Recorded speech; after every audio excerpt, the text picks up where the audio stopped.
Hello everyone, this is Pikastraf and welcome to my tutorial for the Fair and Deep Woods Extending Blow. First off, I would like to clarify the context in which this glitch is used. In this case, I will be referring to its usage in the current 80% route, specifically in the Deep Woods, as I just said.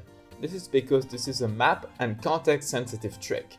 It used to be able to be used on other maps as well, which required its own setup. But today the only one that needs to be learned is the one in this area, in this category. So, what is the extending blow? The extending blow happens when Link attempts to perform a final blow on an enemy the game already considers dead or non-existent, meaning it cannot set Link on top of that enemy as it should.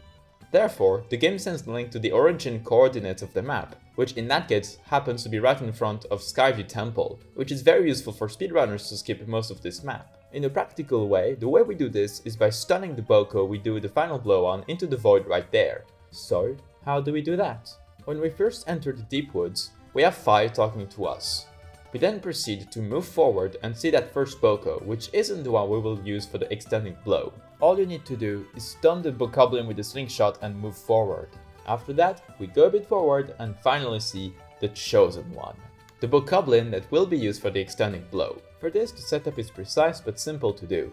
We first stun him with a slingshot to make sure that it stays in place while we position ourselves. We then come close and position Link like so. While the positioning isn't too precise, a good visual cue is to have Link's left foot if it is positioned around this area of the square here. Then that should mean it's good. Once that is done, we then do a vertical slash and a vertical spin attack onto the Bokoblin. We then wait until the final blow prompt appears. We do it, and there we go, off we are to Skyview Temple, or so it should be if we were in a perfect world. Because see, even if the performance setup is done perfectly, there is still one last factor that can cause this trick to have quite a low success rate, which is RNG dependent. See, when Link does a vertical spin attack on the Bokoblin, it will bounce a certain way onto the ground. And the entirety of the trick depends on how far he goes. The problem is that depending on the RNG, there are multiple positions in which the Bokoblin may land. There are a total of 4 positions, and only one of them really works. This is the one where the positioning will allow Link to perform a final blow while at the same time fulfilling all conditions for the extended blow itself. This means that we only have around a 25% chance of actually getting an extending blow, even if you do the setup correctly. This is why this trick tends to have a fairly low success rate. The setup itself isn't too difficult, but having the end entirely determined by RNG definitely is something quite unfortunate. Therefore, the natural follow-up would be, what should be done if the extending blow is failed? Well, this is where Cube Warp comes in.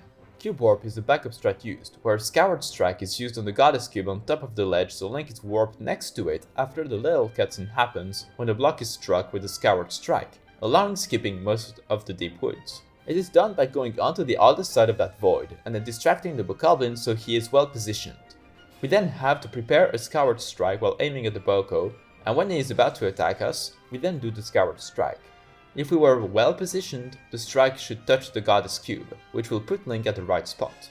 We can then run up to that ledge and jump left in order to skip a fight text and then enter the dungeon.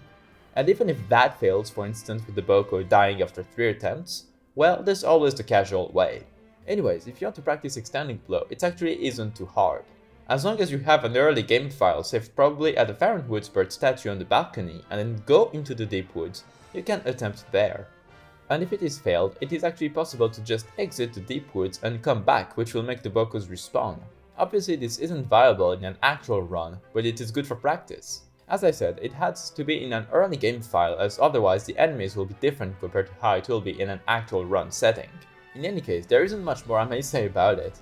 I hope that this video may have been useful enough for you to help learning this part of the run. If you need any help, do remember that you may come onto the Skyward Sword speedrunning Discord server whenever you want, and the community will be sure to help you. It also contains many resources that are definitely super helpful, such as practice files and documentation of scene flags if you want to have a more in-depth understanding of the game. You can definitely use those practice files to help yourself learning the extending blow.